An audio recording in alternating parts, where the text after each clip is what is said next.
Olá, seja bem-vindo a Mulheres Lendo Juntas. Eu sou Lorena e vou ler com vocês a parte 2 do capítulo 5, A Esposa e a Concubina, do livro A Criação do Patriarcado, escrito pela Gerda Lerner. Antes de iniciar a leitura, eu quero lembrar que existem várias formas de estar fortalecendo o canal. Você pode seguir o conteúdo para acompanhar sempre que houver novos episódios, assim como dar 5 estrelas no Spotify, porque assim o conteúdo chega em mais e mais mulheres. Existe também uma rede de apoio colaborativo. Você pode estar contribuindo com qualquer valor no apoia.se/Mulheres Lendo Juntas ou pelo Pix mulhereslendojuntas@gmail.com. E vamos para a leitura. As leis de Hammurabi regulamentavam o comportamento sexual de modo a acentuar a diferença entre a apropriação de mulheres por escravização e a aquisição de mulheres pelo casamento. Em toda a lei mesopotâmica, e ainda mais na lei hebraica, podemos observar a drástica distinção entre as primeiras esposas e concubinas, entre mulheres casadas e escravas. A maioria dos casamentos era monogâmica. Discutimos antes as circunstâncias especiais nas quais um homem podia ter uma segunda esposa, concubina, se ele se casasse com a sacerdotisa Naditum ou se a esposa fosse estéril. Em ambos os casos, a mulher podia oferecer a ele uma escrava para ter os filhos em seu lugar. Ficava a critério do marido aceitar ou rejeitar esse acordo. A posição ambígua da concubina foi reforçada na lei de Hammurabi, que a proibia de se igualar à sua senhora. Uma escrava concubina que tivesse filhos meninos e, por isso, almejasse status semelhante ao da senhora, poderia, de acordo com a lei, ser tratada como escrava, mas não vendida. Se ela não tivesse filhos meninos e cometesse essa transgressão, podia ser vendida. Um contrato de casamento babilônico com uma segunda esposa especifica que a concubina é obrigada a servir a primeira esposa, moer suas refeições diárias e carregar sua cadeira até o templo. A história bíblica da expulsão de Agar, a escrava oferecida pela estéril Sarai a Abraão para que tivesse o filho dele, ilustra a prática contínua de fazer distinção de status entre a primeira esposa e a escrava concubina. A lei hebraica, em particular, eleva a esposa legítima e mãe. Mencionemos apenas o progresso da lei de Hammurabi, que exige que os filhos meninos respeitem os pais, para os 10 mandamentos e o Êxodo 21:15, que torna a lei fundamental que todos os filhos respeitem e honrem ambos, pai e mãe.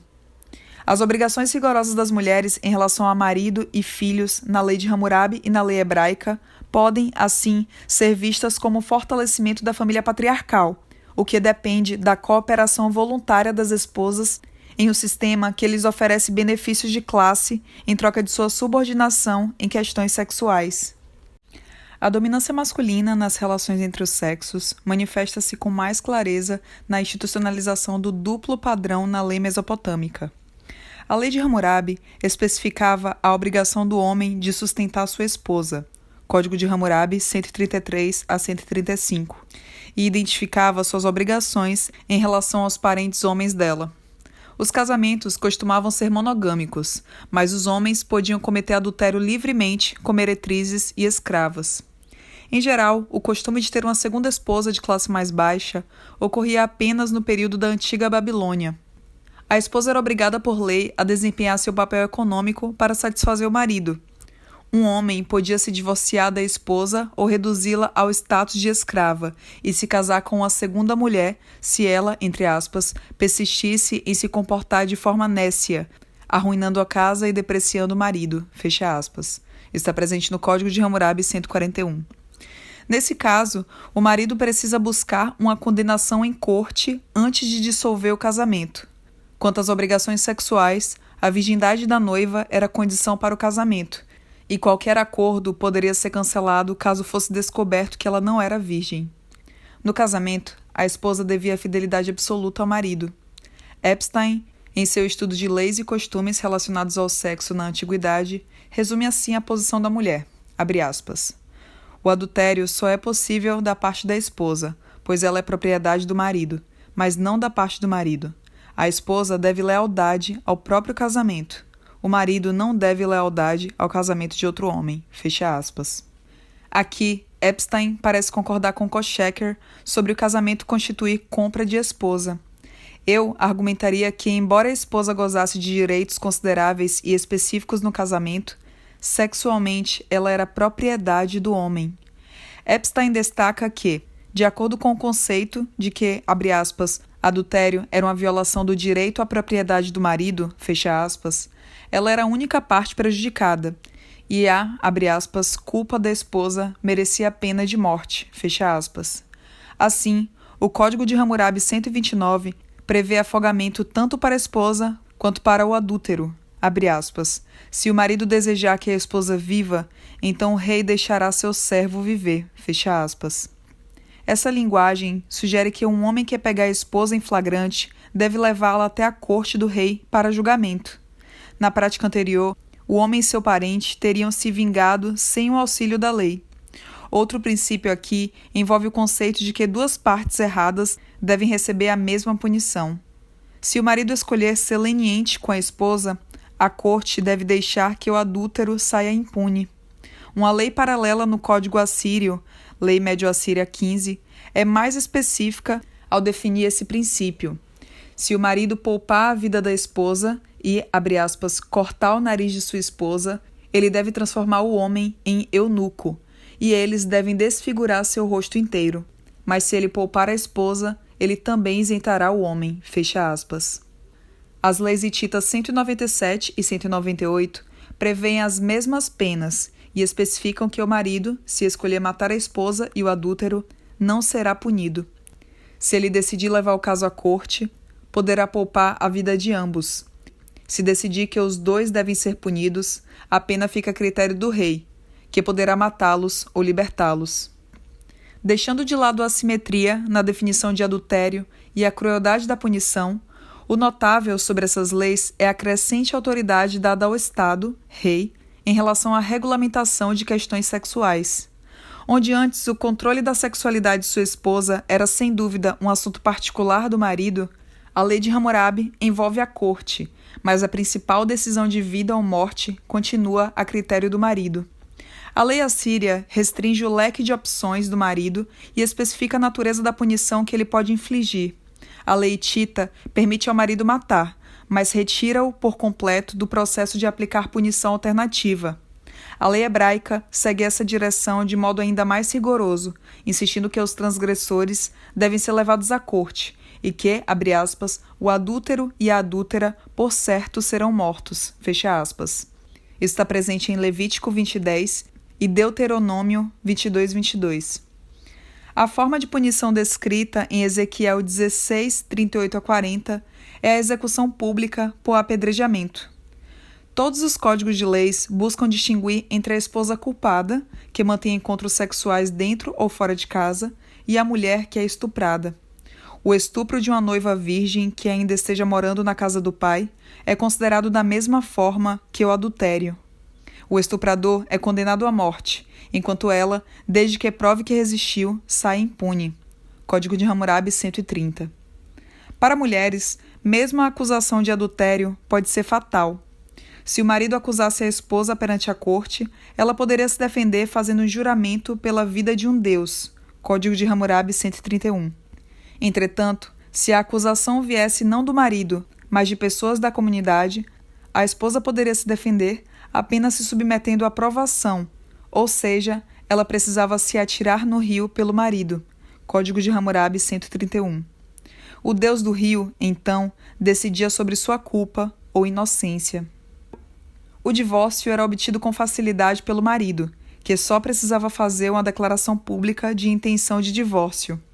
Os privilégios do marido em relação ao divórcio eram restritos, entretanto, por uma série de disposições relacionadas à propriedade e ao sustento da esposa. Exigiam-se a devolução do dote, metade de suas propriedades, ou no mínimo um pouco de prata como dinheiro de abandono. Era difícil para uma esposa obter o divórcio, e apenas aquelas que não tivessem defeitos podiam fazer essa tentativa. Código de Hammurabi 142, abre aspas. Se uma mulher tiver aversão de seu marido e disser não terás relações comigo, os fatos de seu caso serão determinados em sua comarca. Se ela tivesse mantido casta e não tiver culpa, enquanto sabe-se que o marido sai de casa e a deprecia, essa mulher não será punida. Ela poderá pegar o dote de retornar e voltar para a casa do pai. Fecha aspas. E Código de Hammurabi 143, abre aspas. Se ela não tivesse mantido casta, e sabe-se que sai de casa, arruína a casa e deprecia o marido, será atirada na água. Fecha aspas. A assimetria no rigor da punição por sair de casa é com certeza impressionante. A esposa de um homem adúltero, se tentasse pedir o divórcio, corria o risco de ser acusada pelo marido de vários delitos e perder a vida.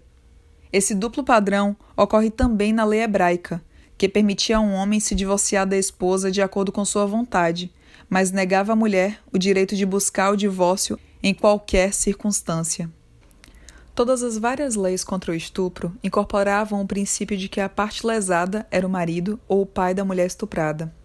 A vítima tinha a obrigação de provar que havia resistido ao estupro lutando ou gritando.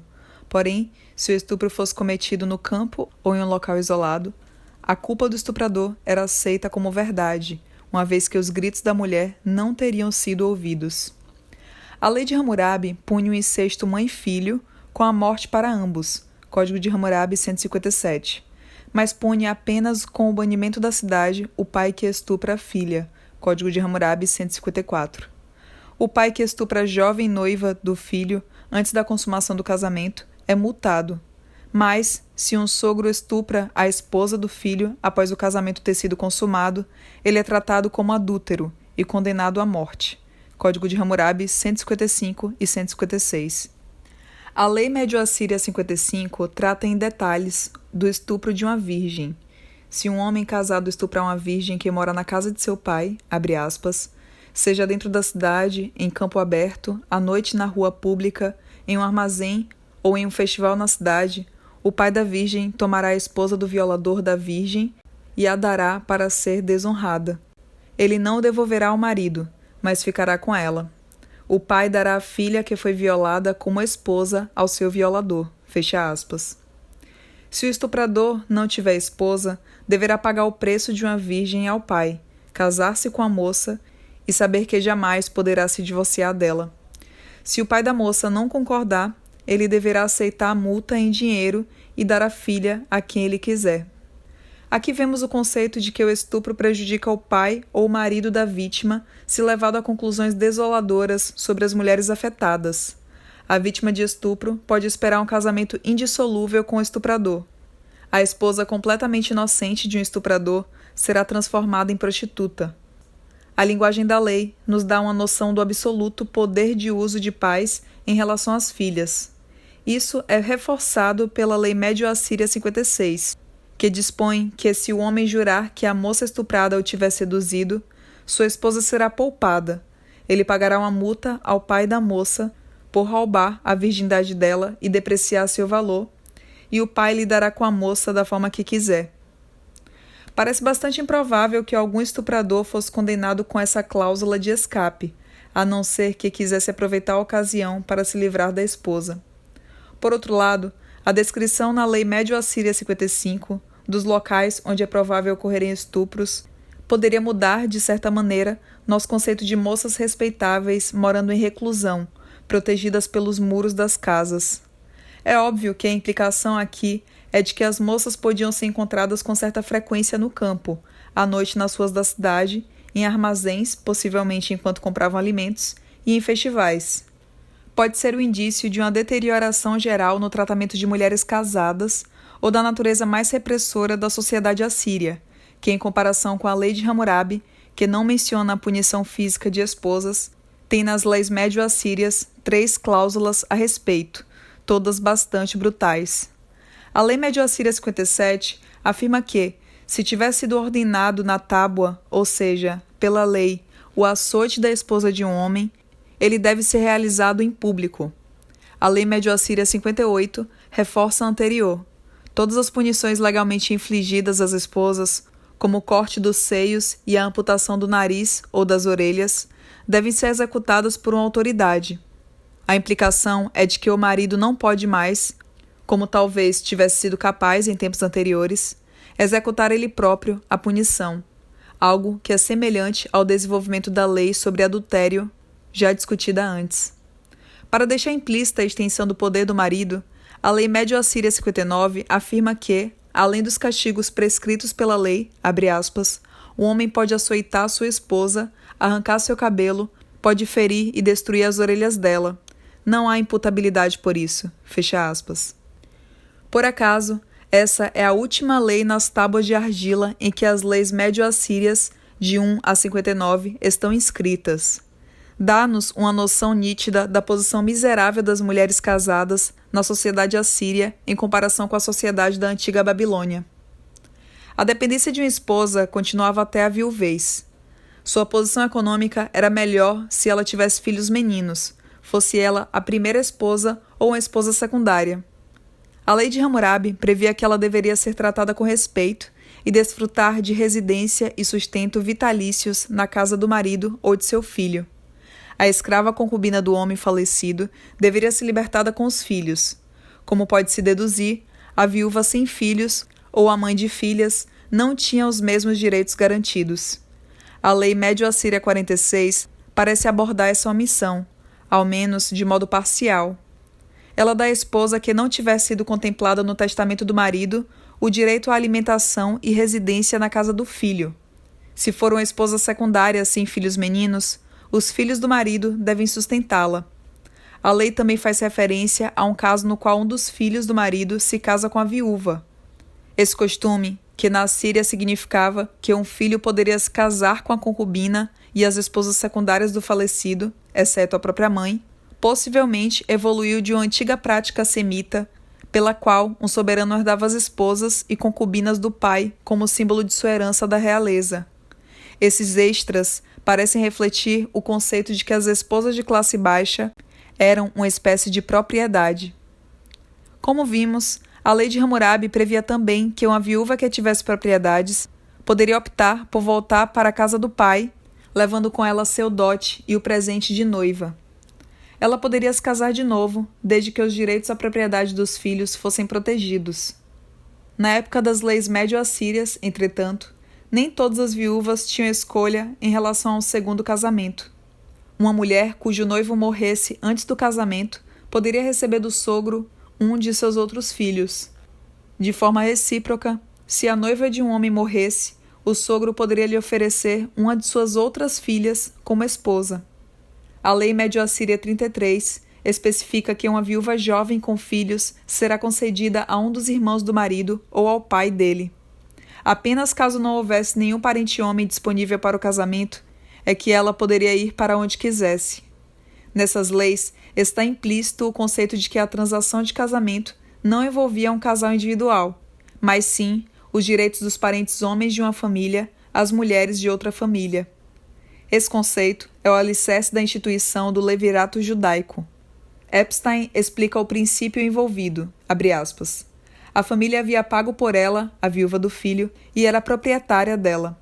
Propriedade da família, não podia ficar sem uso. Essa mulher, comprada e paga e apta para ser esposa e ter filhos, não podia ficar sem o marido. Fecha aspas. Se o marido tivesse falecido sem ter um filho, o novo casamento da viúva com o parente dele resultaria em um filho que seria considerado filho do marido falecido. Uma vez que a situação de uma mulher sem ninguém era precária, se não impossível, o levirato também oferecia à viúva sem filhos, abre aspas, proteção, cuidado e sustento, e os benefícios sociais de continuar sendo integrante da família do marido, fecha aspas. Foge do escopo de nossa pesquisa traçar o complexo desenvolvimento do levirato, conforme instituído na Bíblia e aplicado na tradição judaica, mas devemos observar que, mais uma vez, ele confirma uma distinção de classe entre mulheres.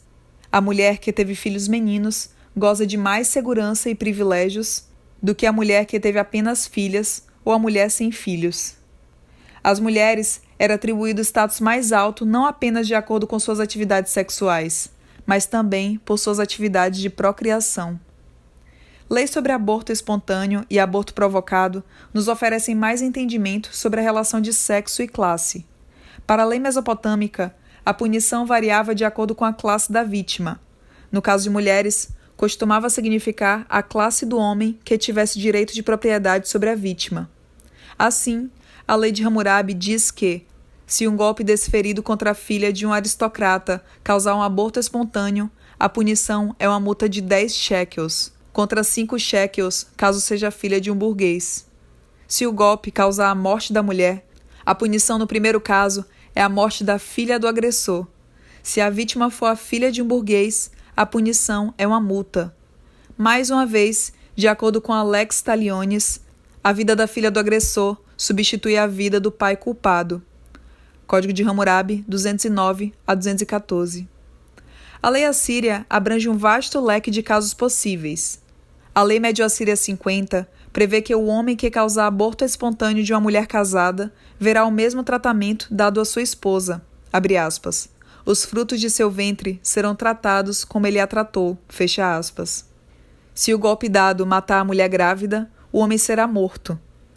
O princípio se aplica, seja a vítima uma mulher respeitável ou uma meretriz. Duas outras disposições são notáveis. A primeira afirma que se o marido da vítima não tiver filho menino e a esposa tiver sido golpeada e sofrido um aborto em consequência, o agressor deve ser morto. E a segunda, abre aspas, se o filho do ventre for uma mulher, ele paga, apesar disso, de acordo com o princípio de uma vida por uma vida, fecha aspas. Comparando os dois códigos, Código de Hammurabi e Leis Médio-Assírias, observamos que a pena para quem causa a morte de uma mulher grávida aumentou. Nas leis médio-assírias, o próprio agressor deve morrer, enquanto no Código de Hammurabi sua filha é condenada à morte. E que, segundo parece, as distinções de classe entre as vítimas mulheres são mais acentuadas no último código do que no primeiro. Em um caso específico, o aborto espontâneo de uma dama de nascença, o crime é elevado de lesão civil a crime público. Nesse caso, o agressor deve pagar uma multa alta, receber 50 golpes de vara e trabalhar para o rei durante um mês. Lei Médio-Assíria 21. Ao que parece, a perda do potencial herdeiro de um nobre era considerada um ataque à ordem social estabelecida, que merecia punição pública e rigorosa. A respeito de abortos espontâneos, sofridos por mulheres de classe baixa, as distinções de classe se dão com vigor na arrecadação de multas, mas quando a lesão tiver causado a morte da mulher, o agressor deve morrer, não importando o status social da mulher. Isso pode indicar a evolução de uma distinção legal entre crimes capitais e lesões menores. A lei hitita é mais simples e menos específica. O homem que causa o aborto espontâneo de uma mulher deve pagar uma multa específica de acordo com a idade do feto. O valor da multa pelo dano a uma mulher escrava é metade do valor da multa pelo mesmo dano perpetrado a uma mulher livre. Lei hitita 17 e 18. Há várias leis paralelas nos códigos hititas que prevêem multas mais baixas por causar o aborto espontâneo da vaca ou da égua de um homem. Lei hitita 77A. Claramente, trata-se de legislação sobre propriedade e não de preocupação por dano a um ser vivo, a mulher grávida. A lei hebraica combina algumas das características das várias leis babilônicas. O homem que causar o aborto espontâneo de uma mulher, abre aspas, sem dúvida será multado, de acordo com o que o marido da mulher lhe impuser, e ele pagará conforme os juízes determinarem. Mas se houver dano, darás vida por vida, olho por olho, fecha aspas. O princípio implícito em toda essa legislação é de que o crime consiste em privar o marido de um filho menino, e no caso da morte da esposa, de seu potencial futuro de ter os filhos dele. A natureza política dessa legislação pode ser observada com mais crueza na Lei Médio-Assíria 53, que não tem precedentes no Código de Hammurabi. Se uma mulher causar o próprio aborto, abre aspas, e acusação e prova forem apresentadas contra ela, ela será empalada e não será enterrada. Se essa mulher estava escondida quando expeliu o fruto de seu ventre e o rei não foi avisado, a tábua da lei está quebrada, fecha aspas. O que impressiona aqui é que, antes de qualquer coisa, o aborto autoinduzido é considerado um crime público, sobre o qual o rei, a corte, deve ser informado. Empalamento e falta de enterro são as penas mais rigorosas executadas no sistema legal médio-assírio, sendo penas públicas para crimes graves. Por que o aborto autoinduzido de uma mulher deveria ser considerado um crime tão grave quanto uma alta traição ou um atentado contra o rei? Driver e Miles, cujas análises sobre as leis médio-assírias são consideradas definitivas, afirmam, abre aspas, parece contraditório permitir o abandono de bebês indesejados e punir o aborto com as mais rigorosas penas. No caso de uma mulher casada, isso pode se explicar pelo princípio de que é o pai quem tem o direito de abandonar, enquanto a mãe não tem o direito de, com seu ato, privá-lo da escolha e manter o filho vivo ou abandoná-lo para morrer. Fecha aspas. Driver e Miles continuam a argumentação, abre aspas. O motivo pode ser que a mulher, por meio dessa transgressão, invocou a ira do céu não apenas sobre ela, mas sobre toda a comunidade, fecha aspas. Afirmo que essa mudança na lei deve ser considerada no contexto de muitas outras mudanças relacionadas ao controle sexual das mulheres. A punição bárbara para aborto autoinduzido tem a ver com a importância, vista em todas as leis médio-assírias, da conexão entre o poder do rei, Estado, e o poder do chefe de família patriarcal sobre as esposas e os filhos. Assim, o direito do pai, até então praticado e sancionado pelos costumes, de decidir sobre a vida dos filhos bebês, o que na prática significava a decisão de se suas filhas bebês viveriam ou morreriam, está nas leis médio-assírias, equiparado à manutenção de ordem social. O fato de a esposa usurpar esse direito do homem passou a ser visto como equivalente, em magnitude, à traição ou atentado ao rei. Vemos então, no intervalo de 1000 anos que estamos discutindo, como a dominação patriarcal passou de prática privada para a lei pública. O controle da sexualidade feminina, antes praticado apenas por alguns maridos ou chefes de família, tornou-se então assunto de regulação estatal. A isso, é evidente, sucedeu-se a tendência geral ao aumento do poder do Estado e, em decorrência disso, ao estabelecimento de uma lei pública. A família patriarcal, a princípio institucionalizada por completo na lei de Hammurabi, refletia o Estado arcaico em sua mescla de paternalismo e autoridade inquestionável. Mas o que é mais importante que se entenda para se compreender a natureza do sistema sexo-gênero sob o qual ainda vivemos é o inverso desse processo. O Estado arcaico, desde o princípio, reconheceu sua dependência da família patriarcal e igualou o funcionamento obediente da família à ordem no domínio público. A metáfora da família patriarcal como célula, o elemento fundamental do organismo saudável da comunidade pública, foi manifestada primeiro na lei mesopotâmica.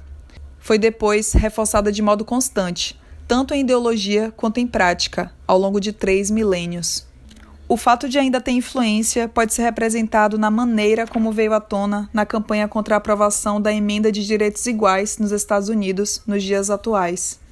Durante o 2º milênio a.C., a formação de classes ocorreu de forma que, para as mulheres, o status econômico e a servidão sexual estivessem ligados de modo indissociável. Assim, a posição de classe das mulheres foi desde o início definida de maneira diferente em relação à posição dos homens.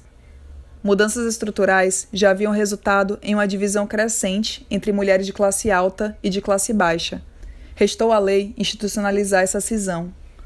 Isso pode ser observado de forma drástica em uma lei médio-assíria, que também representa a mais poderosa manifestação de interesse do Estado no controle da sexualidade feminina, a Lei Médio-Assíria 40, que regulamentava a aparição pública de mulheres.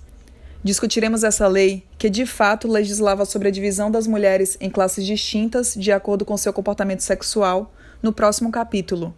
Para tanto, faremos um leve desvio a fim de discutir o estabelecimento da prostituição, que antecedeu essa medida.